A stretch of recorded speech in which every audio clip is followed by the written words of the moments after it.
മുണ്ടക്കൈ ചൂരൽമല ഉരുൾപൊട്ടലിൽ മരിച്ചവരുടെ കുടുംബത്തിന് 6 ലക്ഷം രൂപ സഹായധനം പ്രഖ്യാപിച്ചു സർക്കാർ. ക്യാമ്പുകളിൽ കഴിയുന്നവരുടെ താൽക്കാലിക പുനരധിവാസം ഈ മാസം 30-നകം പൂർത്തിയാക്കാൻ ശ്രമം തുടങ്ങി. ദുരന്തത്തിൽ മരിച്ചവരുടെ കുടുംബത്തിന് ആദ്യം പ്രഖ്യാപിച്ച 2 ലക്ഷം രൂപയ്ക്ക് പുറമെയാണ് 4 ലക്ഷം രൂപ കൂടി നൽകാൻ ഇന്ന് ചേർന്ന മന്ത്രിസഭായോഗം തീരുമാനിച്ചത്.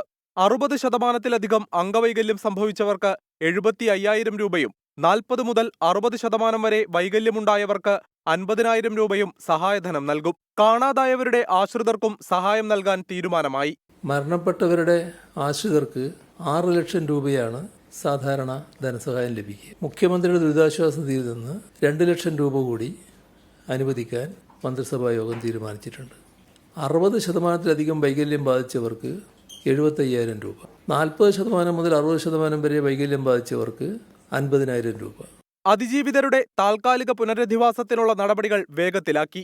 ജില്ലയിൽ 12 ക്യാമ്പുകളിലായി കഴിയുന്നത് 527 കുടുംബങ്ങളാണ്. നേരത്തെ പല കുടുംബങ്ങളും സന്നദ്ധ പ്രവർത്തകർ എടുത്തു നൽകിയ വാടക വീടുകളിലേക്കും ബന്ധുവീടുകളിലേക്കും മാറി. സ്വന്തം നിലയ്ക്ക് വാടക വീട് കണ്ടെത്തുന്നവരുമുണ്ട്.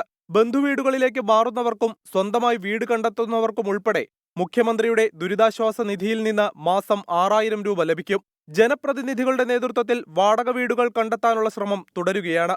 ആവശ്യമായ വീട്ടുപകരണങ്ങൾ ഉൾപ്പെടെ നൽകിയാണ് താൽക്കാലിക പുനരധിവാസം. കേന്ദ്ര സഹായത്തിനായി 10 ദിവസത്തിനകം വിശദമായ റിപ്പോർട്ട് സമർപ്പിക്കും. കേന്ദ്രത്തിന്റെ മുമ്പിലേക്ക് കേരളത്തിന് ഏകദേശമായി ചെയ്യേണ്ട സഹായങ്ങളെ സംബന്ധിച്ചൊരു പൊതുരൂപരേഖ ഇതിനകം ലഭ്യമായി കഴിഞ്ഞു. കൃത്യം കണക്ക് ചില്ലറ സംഖ്യ ഉൾപ്പെടെ കൂട്ടി കണക്കാക്കി DM ആക്ട് പ്രകാരം തയ്യാറാക്കേണ്ട ഒരു സാങ്കേതികത്വം മാത്രമേ ഉള്ളൂ. ഒരു 5-10 ദിവസത്തിനുള്ളിൽ അതുമായി ബന്ധപ്പെട്ട എല്ലാ കാര്യങ്ങളും തയ്യാറാക്കി സമർപ്പിക്കാവുന്നതാണ്. ആ സമർപ്പണം പോയിന്റ് ബൈ പോയിന്റ് ആയിരിക്കും. 1,200 കോടി രൂപയുടെ നഷ്ടം കണക്കാക്കി പ്രാഥമിക കണക്ക് നൽകിയിട്ടുണ്ടെന്നും മന്ത്രി 24-നോട് പറഞ്ഞു. വീടുകൾ നിന്നയിടത്ത് കല്ലും മണ്ണും മാത്രം ബാക്കി. നഷ്ടപ്പെട്ടതിന് പകരമാകില്ല ഒന്നും. എങ്കിലും ദുരിതാശ്വാസ ക്യാമ്പുകളിൽ നിന്ന് വാടക വീടുകളിലേക്ക് മാറി ആ പഴയ ജീവിതം തിരിച്ചുപിടിക്കാൻ ഒരുങ്ങുകയാണ് മുണ്ടക്കയിലെ അതിജീവിതർ. അവരെ ചേർത്ത് പിടിച്ച് നാടും. ക്യാമറാമാൻ ജിനുവിനോടൊപ്പം സുഹൈൽ മുഹമ്മദ്, 24 വയനാട്.